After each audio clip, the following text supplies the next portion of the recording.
I never forget this because we stood on the, like I said, there was 146 people who started. And at the 11-week period, that's your first and only opportunity to do what we call PVR, which is premature voluntary release. So we're all stood there, and Lieutenant Trix, who was our lieutenant, he was in charge of us. He came out, we all stood to attention, and he said, right, we're now at the pivotal point of your career. Those of you that no longer wish to soldier and you want to leave, now is your opportunity to take one step forward, turn to the right, fall out, go and stand over there. And we all stood there, and I'm thinking, I ain't going nowhere, dude. I'm staying here.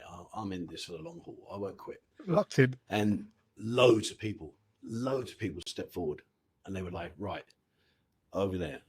So we closed ranks, which means we all shuffled together, so we're a unit again. So we closed ranks.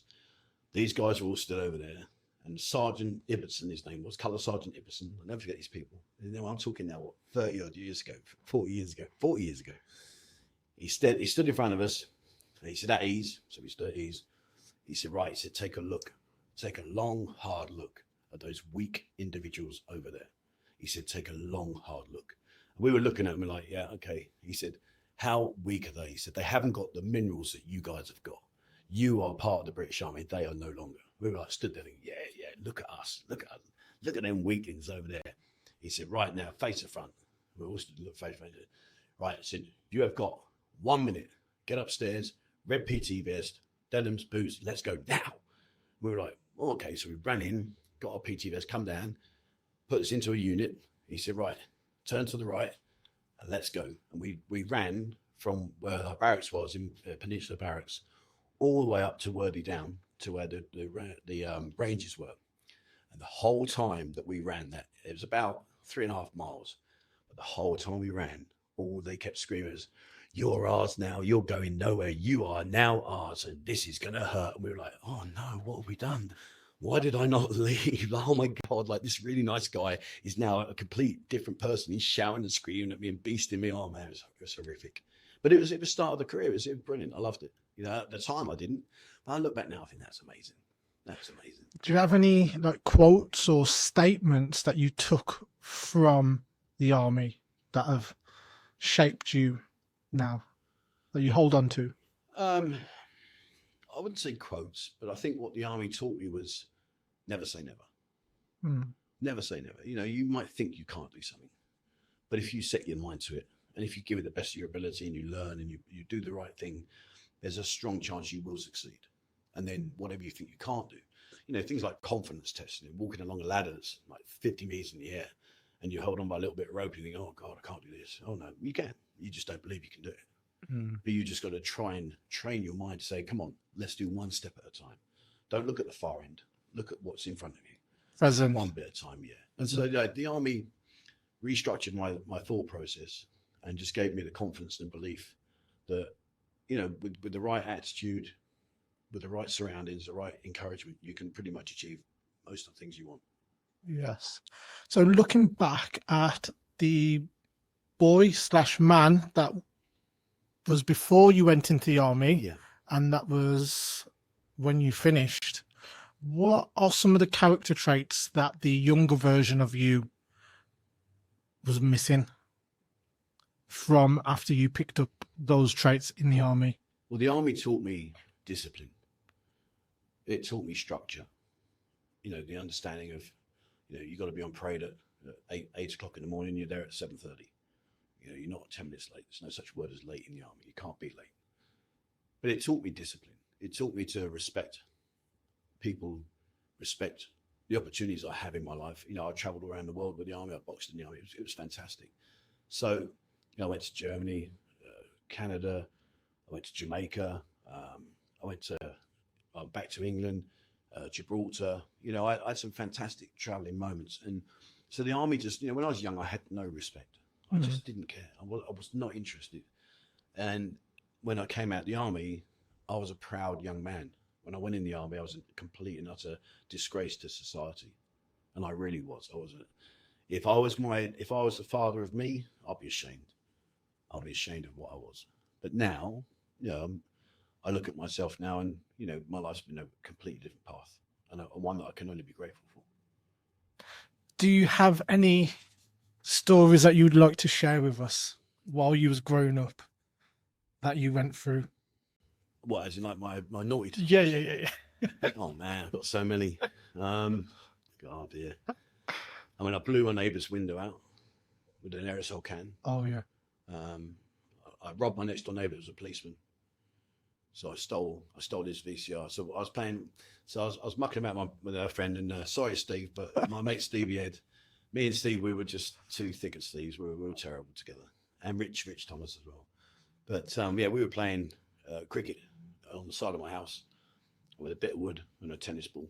And anyway, I hit the ball, and it actually went into my next door neighbour's Georgian side door window, and it broke the bottom right corner of the little panel. So I went to get the ball. There's a door there with a little glass panel that's missing, and I could see the key that locked the door in the lock. And I'm like, nah, shall we? And I said to Steve, I said, mate, look, have a look at this. And we were like, should we ever wander in? Should we do it? And he was a policeman. He was a copper. So we were like, yeah, let's do it. So anyway, so I put my hand in, managed to turn it, open it up. And so we're in his house now, and I'm thinking, oh, this is quality. This is quality. So we went around the house, and in the end, I nicked his VCR cassette recorder, then the old videotape. He nicked it, and I shoved it in my garage, in the back of our garage, in an old fridge that wasn't working.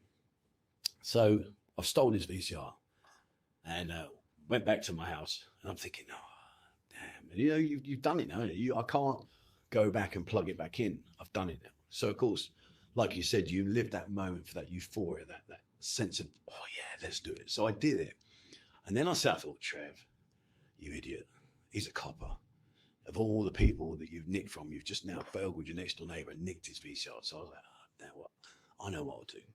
So the old phone with the old dial, 999. I'd like to report, I've just seen someone in my next door neighbour's house. I think they're burgling him. And they were like, really? Okay. Anyway, because he was a copper, literally within, I don't know, 5 minutes max, they were there. And they were swarming the whole building, the whole of his house. So anyway, I'm like, yeah, quid's in, got away with this, happy days. What I didn't realise, and what I failed to mention, was earlier on in the morning, it'd been raining. I didn't think nothing of it. So we were out playing because it stopped raining. Anyway, so the policeman came through, sat down. He said, what did you see? I said, I was just in my bedroom. I said, I saw someone run out the back and climb over the back wall. It looked like he was carrying something silver. I couldn't see what it was. I'm just making it up.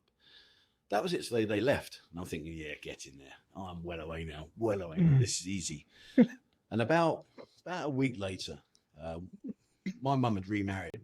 She married a guy called John, who was very high up in the fire service. So he had a lot of police contacts. And one of those police contacts was a guy called Roger. So Roger came round, sat down with Val, my mum. And anyway, this I got called down to the lounge. I'm like, oh, okay, what's this? My mum said, you sit down there.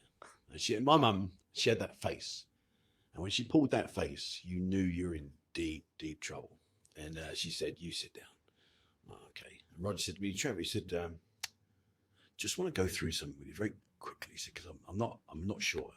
Go on then, what's that? He said, so you saw somebody carrying something run out the back and climbed over the back wall of Nick's house. Nick was a policeman of Nick's house. I said, yeah. You definitely saw that. Yeah, 100%. He said, you see, here's the problem, Trevor. He said, now, if you're running, he said, what are you doing? And I'm like, what kind of questions? That's a stupid question. I said, well, you're running. He said, yeah, you're running. So you're running at speed, aren't you? Yeah. So therefore, you're quite heavy in the foot because you're running. Yeah. So why were there no footprints in the wet grass? And I was like, sorry? There's no footprints in the grass. So either he floated or you didn't see what you said you saw. And I was just like, I froze. I'm like, inside, because I don't know what to say. He's done me now. I'm like, oh no. And I'm like, well, I don't know. I saw him running. He said, there's no footprints in the grass. The grass was wet. The lawn had been cut. There was no footprints. So how could he possibly, unless he tiptoed, how could he possibly be running? And I was like, yeah. Well, I can only tell you what I saw. And fair play to Roger, like he knew it was me.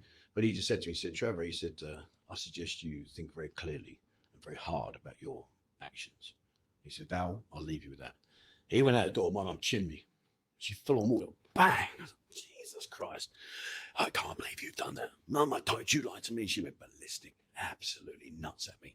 And all the time, the VCR recorder was in her fridge in the garage. And I took it up to a place called T&R Videos on Kingston Road. And I sold it for £5. Really? Yeah, and back then £5 was so much money. You still pretty well got away with it. Oh, yeah. And I mean, Give or take a punch. No, I remember putting an aerosol can. You know, they say don't put aerosol cans in fires. Well, of course I'm going to do it. You tell me I can't do it, so I'm going to do it because I don't believe it. So I put I put a little bonfire in our garden, put an aerosol can in it. And me and my best mate Nick. Now, me and Nick were chalk and cheese. His family were religious. They were churchgoers. They were absolutely beautiful family. He was a really, really good-looking guy, and I was still looking like as bad as I look now. And he wouldn't say boo to a goose, whereas I was a local thug. I'd fight everybody and anybody. I'd love